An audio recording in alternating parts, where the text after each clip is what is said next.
Boa tarde a todas e a todos. Um prazer muito grande estar participando da Conferência da Advocacia Sergipana. Antes de mais nada, refutar que esse convite é muito mais decorrente das relações de amizade, de afeição que eu tenho com o povo sergipano, com os componentes da atual diretoria, os membros do Conselho Federal. E antes de saudar todos, vou pedir licença ao nosso sempre presidente, Carlos Augusto, essa pessoa querida,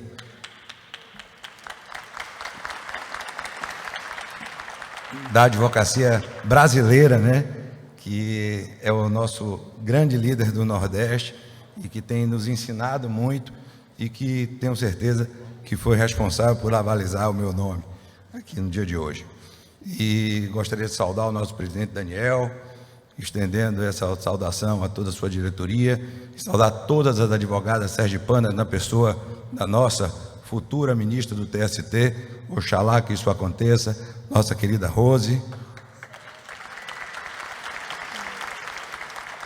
com o apoio incondicional da Bahia e desse Conselho Federal. Tenho certeza que o que estiver escrito para ela vai acontecer da melhor forma possível e que Sergipe estará muito bem representada. Gostaria também de cumprimentar o Barreto, não aquele que dá nome a esse teatro e que está entre os grandes juristas do Brasil, mas o Cristiano, esse irmão que a advocacia sergipana me cedeu no Conselho Federal e que tenho a certeza que é um dos responsáveis por estar aqui, estendendo essa saudação a Lúcio, a Glória, a América, a Fábio, essas pessoas que me fazem parte integrante da bancada sergipana. Por uma questão circunstancial e só de limite, eu estou representando no Conselho Federal a Bahia, mas tenha certeza que faço parte dessa bancada, que amo todos de coração.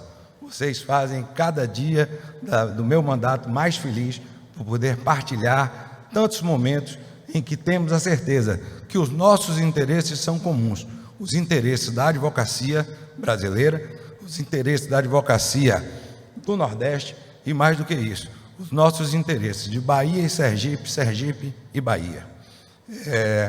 Estender esse cumprimento aos componentes dessa mesa, entre todos aqui, vários amigos, mas esse que é especial de todos nós, que é o José Perdiz, essa figura icônica do futebol brasileiro, da advocacia brasileira, e que nos dá aula todos os dias pelas suas ações, pelos seus atos, pela sua postura. Muito obrigado. Agradecer a Igor, a Richard, a Ramon, a Cristiano, todos vocês, dizer mais uma vez da minha alegria de estar aqui. Eu tinha um compromisso marcado em Salvador, primeiro me programei para vir para cá, mas surgiu um outro compromisso e eu tive que mudar toda a minha rota. Disse aos amigos, estou chegando no voo de 9 horas, saí de lá 9, cheguei aqui e já com a necessidade de sair imediatamente para assumir um outro compromisso na capital baiana, mas não deixaria de vir a Sergipe. Um convite de vocês é irrecusável. E vim hoje aqui muito mais, fico feliz de ver esse teatro cheio, cumprimento todos os advogados, advogadas, estudantes, todos que estão aqui, de uma maneira muito especial. E aqui tenho que fazer uma referência também, não posso, antes de falar do meu tema, deixar de cumprimentar Márcio Conrado, que foi meu primeiro companheiro de ordem. Nós dividimos a presidência da Escola Superior de Advocacia, quando eu comecei a dar os primeiros passos na instituição. A você, o meu cumprimento especial. Mas, amigos, o tema de hoje, que eu gostaria de discutir com vocês, é a questão do processo penal democrático e os desafios da advocacia criminal. E pensem da seguinte forma: nós vivemos um tempo que muitos cultuam que deveria ser o tempo do ódio, mas eu acredito, sob a liderança do nosso presidente Beto Simonetti, que esteve aqui ontem, que é o tempo de cultivarmos o amor. E a partir daqui nós temos que construir um novo momento, um momento de união da advocacia. Nós vivemos o pior momento da história recente do país, que diz respeito à crise que nós enfrentamos no Poder Judiciário. Uma crise sem precedentes, em que os atores do processo perderam o sentimento de qual a sua real posição e como devem se comportar. E aí a minha primeira crítica não tem nada de política, nada de um sentimento pessoal, muito menos de rancorismo, é a postura do Supremo Tribunal Federal frente aos últimos atos que estão sob seu julgamento. Eu, quando estudei Direito Constitucional, e lá se vão quase 30 anos, eu li em algum momento que o papel do Supremo era guardar a Constituição. E que para a Suprema Corte estava guardada a possibilidade de dar a última palavra em recurso de natureza extraordinária, guardando a Constituição e respeitando as suas posições que foram estabelecidas no Estado Democrático. Infelizmente, hoje vejo com muita preocupação o Supremo se tornar um órgão de primeira instância, que se preocupa em julgar pessoas acusadas como se fosse um tribunal comum e, mais do que isso, desrespeitando o papel da advocacia. Nós tivemos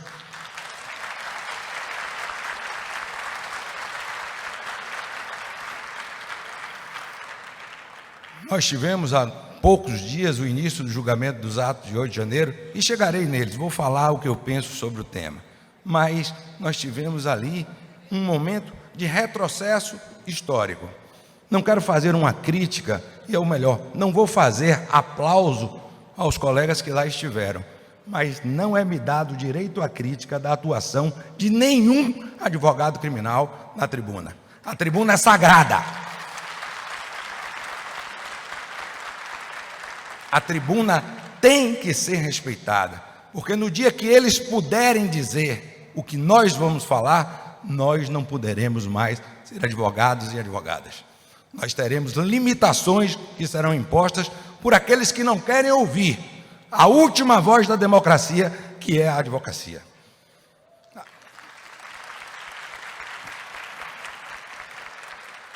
Então, neste momento, é o momento de repensarmos exatamente as funções do Poder Judiciário.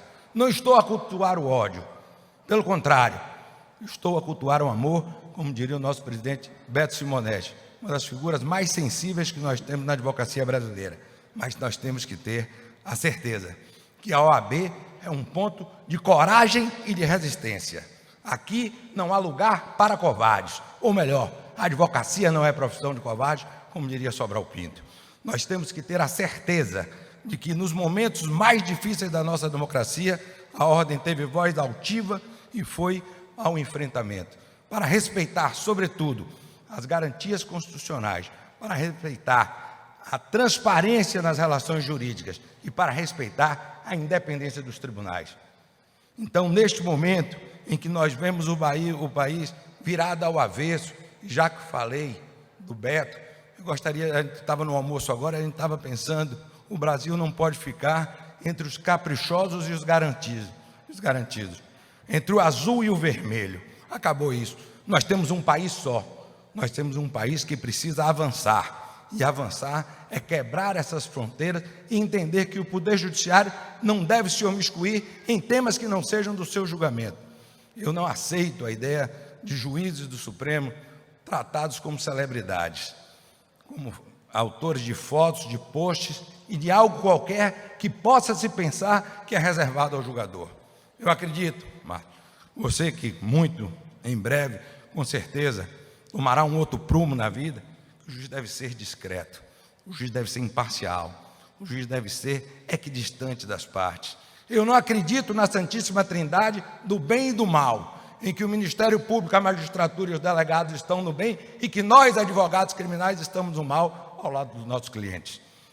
A nossa grande virtude é poder, como Carnelucci disse, sentar no último degrau da desgraça alheia ao lado dos réus, sem fazer juízo de valor sobre a sua inocência ou culpa, como nos é vedado pelo artigo 21 do Código de Ética.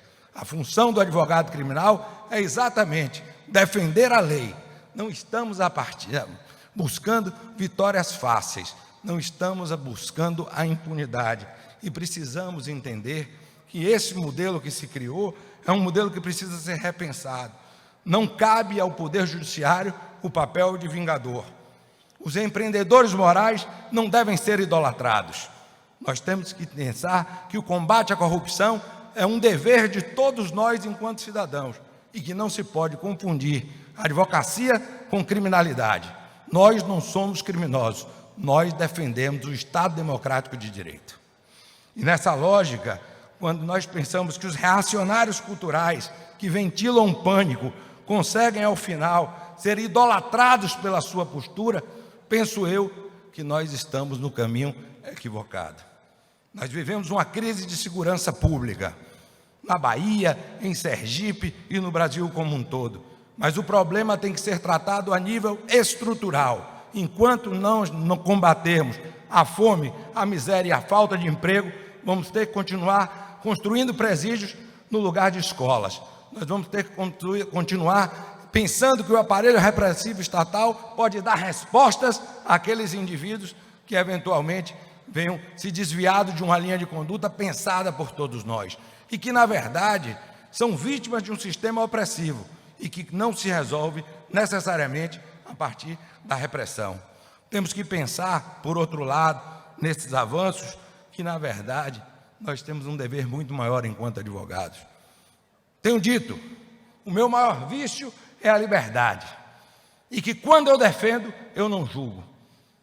Eu me reservo aos julgamentos no momento em que estou sentado ali, ao lado de Lúcio, ao lado de Cristiano, e que me trazem processos da apreciação. E ali julgo sem olhar para a capa dos processos. Julgo pensando necessariamente no direito que está ali sendo invocado e no momento que nós temos ali que dizer a última palavra da advocacia brasileira em relação aos temas que estão sendo tratados. Eu recebi o alerta. O advogado é um ser indisciplinado, sobretudo com relação ao tempo, mas tentarei seguir dentro do possível ao que me propus. Mas gostaria de dizer ainda mais disso, que a advocacia criminal, e aqui vejo que temos muitos estudantes, ela tem uma característica que me traz a Sergipe de uma forma muito clara numa fala do ministro Carlos Aires de Brito, quando ele dizia que do seu apartamento ele olhava as garças pousando no rio todos os dias e que o advogado criminalista deveria ser como elas, que pousava naquele lugar, num lamaçal, e conseguia no dia seguinte seguir o seu voo totalmente livre de qualquer sujeira. E nós devemos fazer isso. Nós temos que voar, pousar e passar ao lado do crime que é imputado aos nossos clientes, sem melarmos a nossa mão nos crimes que porventura tenham sido cometidos. A missão do advogado, como diria Rui, é ao lado do acusado, inocente ou culpado, ser a voz dos seus direitos legais. E, de fato, nós temos que avançar para dizer que o advogado não é um obstáculo indesejável à justiça, e que ele, pelo contrário, como diz a Constituição Federal, é imprescindível a aplicação da lei. Nós só podemos ter um processo penal democrático se forem respeitadas as funções de cada um. O juiz para acusar, e aí pedir ao Supremo que decida de uma vez por todas a questão do juiz das garantias. O promotor para poder ter a sua postura de promover a acusação pública. E os advogados para serem o elo de resistência. A quem serve, senhores, essa ideia de não se poder existir a democracia sem a possibilidade de resistência? Como se tudo fosse uma verdade sabida. Os advogados exercem ou não uma função social, que nos responde à Constituição Federal. Qual a maior virtude que pode se pedir de um advogado? A coragem e a resistência. A quem cabe o direito de garantir a manutenção do Estado democrático, barrar as arbitrariedades e garantir que uma eventual punição do jogo não viole as suas regras. Somente aos advogados, que estarão sentados ao lado do réu, quando toda a imprensa estiver voltada contra ele, quando os julgamentos já forem preconcebidos, e nós continuaremos ali com a coragem de enfrentar a todos. E defender as nossas prerrogativas não significa ser mal educado. O advogado tem direito a se posicionar daquela maneira em decorrência de lei. Como aconteceu há poucos dias numa CPI, em que, infelizmente, um conterrâneo nosso disse que entre a lei e o regulamento da CPI, do Congresso, valeria o regulamento. Não, não e não. Nós somos muito mais do que isso. Prerrogativas não são benefícios, prerrogativas são garantias. E prerrogativa não se abre mão em nada. Os avanços têm que ser constantes. Nós estamos ali, nós não temos foro privilegiado, nós não temos outras vantagens que outras carreiras têm, mas nós temos que ter o direito de falar com altivez e independência em qualquer tribunal, em qualquer lugar onde alguém possa ser defendido. É isso que é a beleza da advocacia criminal. Então, minhas senhoras e meus senhores, como explicar que as pessoas tenham reacendido essa ideia de um fascismo reinante, onde todos querem a punição a qualquer custo, em que se coloca num segundo plano a presunção de inocência, quando de fato, se nós pensarmos que acusar é muito fácil, agora provar a inocência é algo que é muito superior. Eu acredito todos os dias que Deus me deu uma grande missão na vida, a missão de ser advogado criminal, um modesto advogado criminal, um advogado criminal de província, mas que teve a vida toda a coragem de plantar, de semear, de esperar para colher. Penso que hoje é o dia de nós sairmos daqui imbuídos numa grande missão, a missão de todos pensarmos que é possível vencer na advocacia, com perseverança, com competência. Um advogado que não estuda um dia é um dia menos advogado. Um advogado que não se dedica às suas causas cada vez estará menos presente no cotidiano forense. E a partir de tudo e para além, nós temos que pensar que nós temos uma função social que é muito maior do que o simples exercício da advocacia. Nós temos uma função social que é defender o Estado democrático de direito. E dentro dessa perspectiva, já me encaminho para ponto finalizar a minha fala, dizendo a todos vocês da minha alegria de estar aqui em Sergipe, de participar desse que não tenho dúvidas, é o maior evento já realizado pela advocacia sergipana. E tudo isso por conta de uma liderança forte do nosso presidente Daniel, por conta de todos os seus diretores que estão imbuídos nessa missão, por conta dos nossos conselheiros federais que representam de forma magnífica esse Estado. E dizer a vocês, da minha alegria pessoal, independentemente do esforço de estar aqui, não perderia nada para deixar de ter a oportunidade de estar com a advocacia sergipana nesse dia, que entra para o meu currículo, entre honras e glórias, como uma das maiores que tive no exercício da minha profissão. Muito obrigado.